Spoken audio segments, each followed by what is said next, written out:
اسی طرح عائشہ رضی اللہ عنہا کی وہ حدیث جب ہم پڑھتے ہیں کہ فرماتی ہے اذا رأيتم الذين يتبعون ما تشابه منه فأولئك الذين سمى الله فاحذروهم فأما الذين في قلوبهم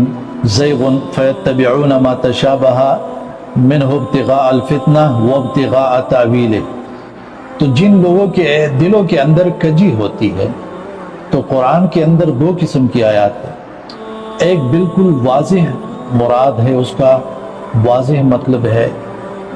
جو محکمات، دوسرے متشابہات ہے جو اللہ نے ایک امتحان کے طور پر رکھے ہوئے ہیں،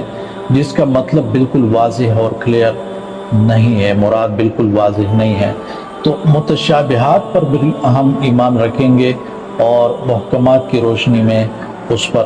عمل کریں گے، لیکن جن لوگوں کے دلوں کے اندر ٹیڑھ ہے، کجی ہے، وہ صرف متشابہات کے پیچھے چلتے ہیں اور ان کا مقصد یہ ہوتا ہے کہ شرک پھیلائیں اس سے اور فتنہ لوگوں کے اندر کھڑا کرے، لوگوں کے اندر لڑائی جھگڑا اور فساد پیدا کرے۔ تو ایسے لوگوں کے بارے میں بھی کہا گیا ہے کہ جب آپ ایسے لوگوں کو دیکھو تو ان سے بچو، ان سے اپنے آپ کو بچاؤ، فاحذروہم۔